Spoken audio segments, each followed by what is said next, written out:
ওরে কে কোথায় আছিস? ওরে রাম, ওরে শ্যাম, ওরে যদু, ওরে মধু, আয় আয়, আজকে তোদের আরো একটা খুশির খবর দেই। বাংলাদেশের ভাগ্যের চাকা ঘুরে গেছে।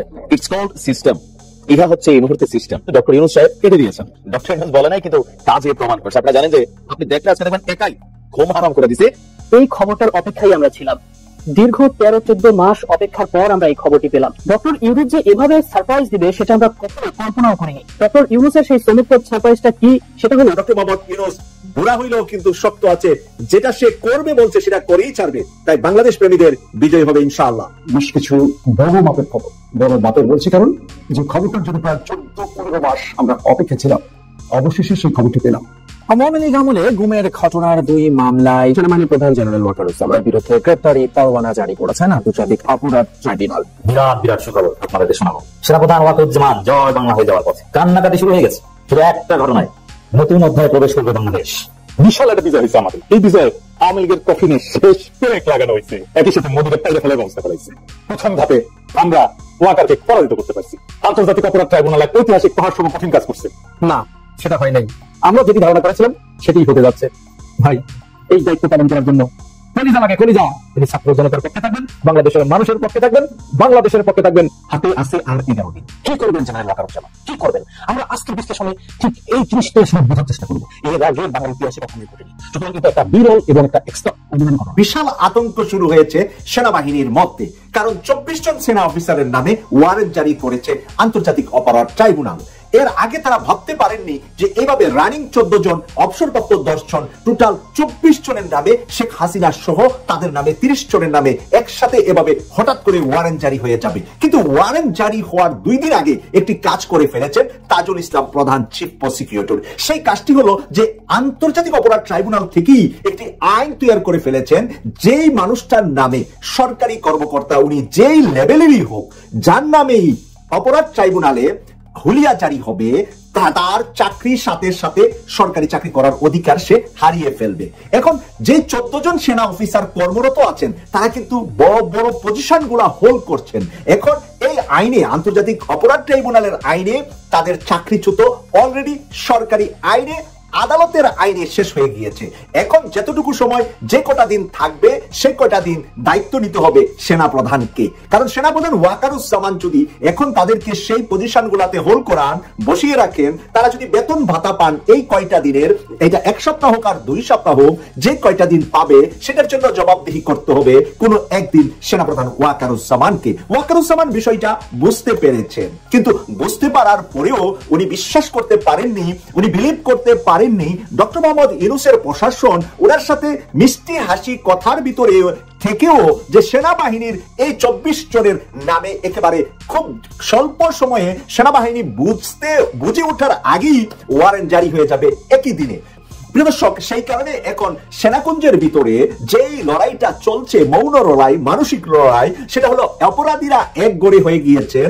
আর যারা জুলাই যোদ্ধাদের পক্ষে ছিলেন, যারা বলেছিলেন 2 আগস্ট 2024 যে সেনা অফিসাররা এই জেনারেল ওয়াকারুজ্জামানের মিটিং এ এসে বলেছিলেন আমরা কোনো নিরপরাধ বাংলাদেশের মানুষের গায়ে গুলি চালাতে পারবো না, সেই কথা বলার পরে সেই স্টেজে যে দৃশ্যটা দেখেছিলেন ওয়াকারুজ্জামান, যেখানে মোনাজাতে আমিন আমিন বলেছিলেন ওয়াকারুজ্জামান, সেখানে সেই দৃশ্যের কারণে আজকের এই প্রেক্ষাপটে, আজকের এই সময়ে ওয়াকারুজ্জামান বড় ধরনের চিন্তা, দুশ্চিন্তায় আছেন কি করে আগামী দিনগুলা এই আন্তর্জাতিক অপরাধ ট্রাইব্যুনালের মুখোমুখি হবেন।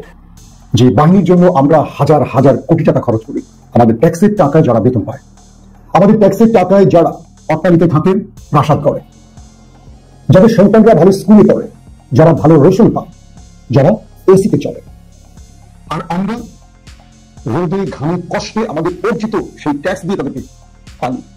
আমরা দেশের মালিক, তারা দেশের পাহারাদার। যেমন আমরা তাদেরকে এই দায়িত্ব দিই, আমরা শান্তিতে ঘুমাবো, তারা দেশ এবং জনগণকে পাহারা দেবে, তাই তো? কিন্তু যদি গল্পটা হয় ভিন্ন, অর্থাৎ আমরা আমাদের শত্রুদের ভয়ে নয়, আমার দেশপ্রেমিক বাহিনীর ভয়ে অপ্রস্তুত থাকবো। কখন গভীর রাতে আমার ঘরের দরজায় করা নাড়বে, তখন এটি কালো গ্লাসের গায়ে এসে আমার মুখ চেপে ধরে আমাকে অদৃশ্য স্থানে নিয়ে যাবে, তারপর আমার মাথায় বালিশ ঠেকিয়ে 2 রাউন্ড ঢুকিয়ে দেবে, আমার বুকটা চিরে আমার পায়ে ইট বেঁধে সুন্দরবনের কোন নদী কিংবা বিলডাল অথবা মুন্সিগঞ্জ অথবা ঢাকার নিকট কোনো নদীকে আমাকে ডুবিয়ে দেবে।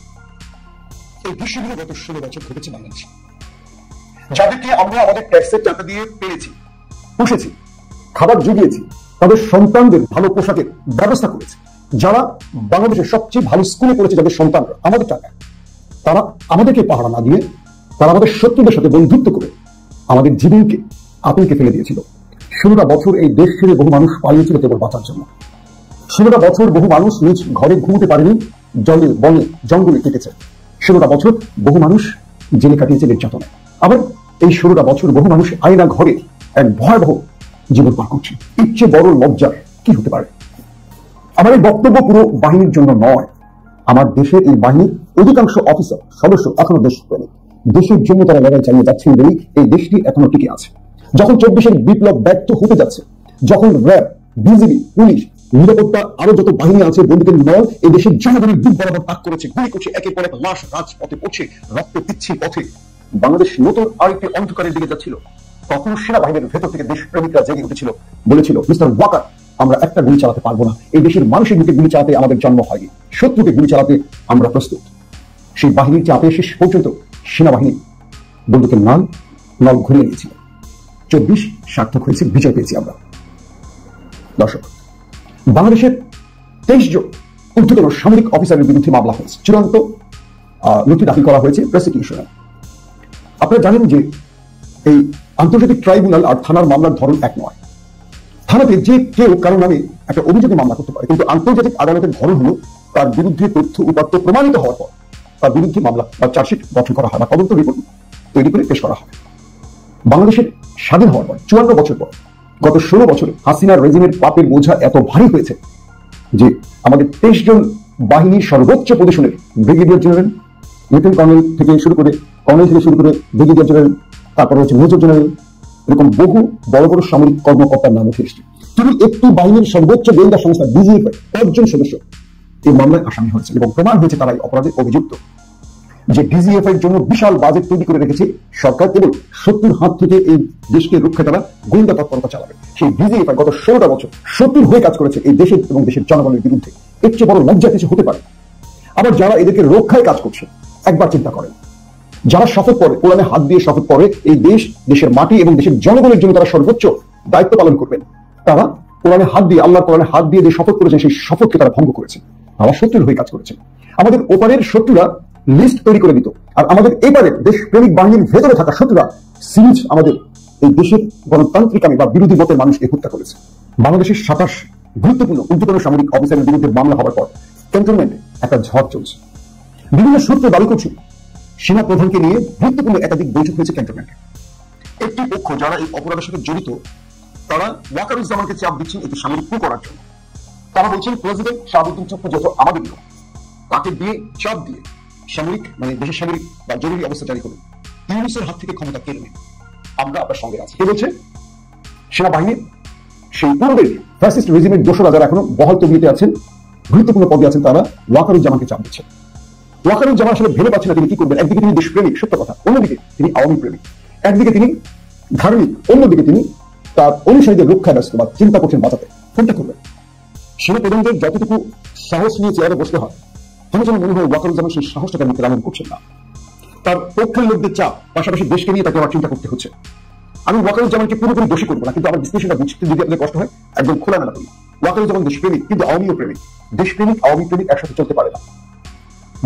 ওয়াকারুজ্জামানের উপর ব্যাপক চাপ আসছে, আবার এই বাহিনীর মধ্যে যারা দেশপ্রেমিক তাদেরও চাপ আছে ওয়াকারুজ্জামানের উপর। খবরদার স্যার, কোনো জরুরি অবস্থা হবে না এবং কোনো খুনিকে আপনি রক্ষা করবেন না। একদিকে খুনিরা বলছে তাদেরকে রক্ষা করুন, আরেকদিকে বলছে দেশপ্রেমিকরা রক্ষা করবেন না। সেনাবাহিনীর মধ্যে পক্ষ এবং বিপক্ষে ব্যাপক তৎপরতা শুরু হয়ে গেছে। এগুলো ভেতর থেকে বিভিন্ন তথ্য আসছে অসমর্থিত সূত্রে, কনফার্ম সত্য কিনা তবে বলবো না। এই তথ্যগুলো আসতে শুরু করেছে, প্রচুর মেসেজ আসতে শুরু করেছে। গতকাল গভীর রাত পর্যন্ত মিটিং চলেছে ক্যান্টনমেন্টে, এমন দাবি করছেন কেউ কেউ। বলা হচ্ছে যে 23 জনের তালিকায় মামলা হয়েছে তাদের সংশ্লিষ্ট বিভাগগুলোর কাছে কাগজ চলে গেছে গ্রেফতারি পরোয়ানার, এবং এর মধ্যে 11 জন স্টিল গুরুত্বপূর্ণ পদে এখনো বহাল আছেন, মানে অবসরপ্রাপ্ত না, তারা রানিং দায়িত্ব পালন করছেন। 23 জনের মধ্যে 11 জন এখনো কর্মরত রয়েছেন রাষ্ট্রের গুরুত্বপূর্ণ জায়গায়, এবং এরাই চেষ্টা করছেন পর্দার অন্তরাল থেকে একটা বড় কিছু করতে, এবং এদেরকে প্রতি মুহূর্তে ওপার থেকে ডিরেকশন দেওয়া হচ্ছে কি করতে হবে। বাংলাদেশের ভেতরে একটা বিপর্যয় ঘটাতে চাইছে ওপার থেকে এজেন্সিগুলো, আর সেই এজেন্সির বার্তাগুলো বহন করছে সেই ফ্যাসিস্ট রেজিমের অফিসাররা, আবার সেগুলোকে মোকাবেলা করছে দেশপ্রেমিক বাহিনী। এখনো আমাদের দেশপ্রেমিক বাহিনীর সংখ্যাটা বেশি, কিন্তু সামরিক বাহিনীর ঊর্ধ্বতন দায়িত্বশীলরা অধিকাংশই হাসিনার বশব ছিলেন।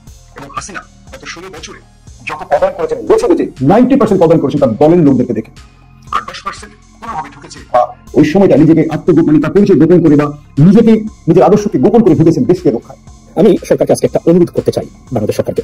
সেটা আমার পিছনে যে যে ফটোটা দেখতে পাচ্ছেন, সেটা হচ্ছে তুরস্কের পৃথিবী বিখ্যাত world most dominant drone Bayraktar TB 20। এই ড্রোনটা রেভলিউশনারি এবং গেম চেঞ্জার। কেন? এটা একটানা 27 ঘন্টা আকাশে উড়ে 25,000 ফিট উপর থেকে এটা একদম লেজার গাইডেড আপনার এটা মানে করতে পারে, এবং smart quite it can elude radar system, অর্থাৎ রেডার সিস্টেমটাকে রাডার যেটাকে আমরা বলি বাংলাতে, সেটাকে ফাঁকি দিয়ে মানে আক্রমণ করতে পারে।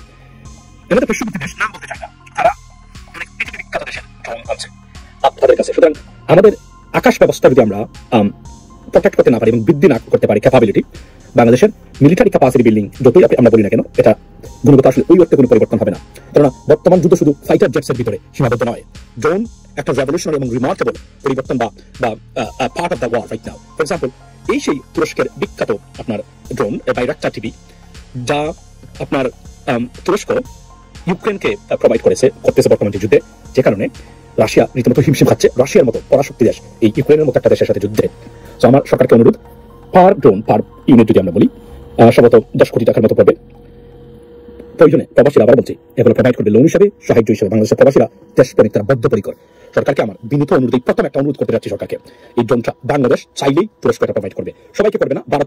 ভারতের প্রস্তাবে তারা রিজেক্ট করেছে, তারা ভারতকে এটা সরবরাহ করবে না, তখন ভারত ভেরি ক্ষুব্ধ, ভেরি অ্যাংরি উইথ আপনার টার্কিশ গভর্নমেন্ট। বাট বাংলাদেশ চাইলেই এটা সম্ভব, এবং এইটা যদি আনা হয় তাহলে বাংলাদেশ এই অঞ্চলের জন্য বাংলাদেশের আকাশ প্রতিরক্ষা ব্যবস্থা এবং আকাশ মানে অর্থাৎ এয়ারফোর্স মানে অন্য ধরনের শক্তিশালী অবস্থানে চলে যাবে। সুতরাং আমি সরকারকে অনুরোধ করবো, যখন ভাবেই হোক, এটা উইদিন দ্য রিচ, বিকজ তুরস্ক সবাইকে দিবে না, কিন্তু বাংলাদেশ চাইলেই সেটা দিবে। এবং গুণ হারাম করতে চান শত্রুপক্ষের, please bite, money is available. কারণ পয়সা কোনো ব্যাপার না, মনে রাখবেন বিগত সরকার $234 বিলিয়ন পাচার করেছে, এবং এর একটা ফ্যাকশন যদি বাংলাদেশ মানে সামরিক খাতে, শিক্ষা স্বাস্থ্য খাতে ব্যয় করতে পারে, বাংলাদেশ, সিঙ্গাপুর এবং পৃথিবীর অন্যতম না হলেও এই অঞ্চলের একটি শক্তিশালী দেশ হিসেবে আবির্ভূত হতে পারে, যা কোনো বিকল্প বাংলাদেশের হাতে নেই।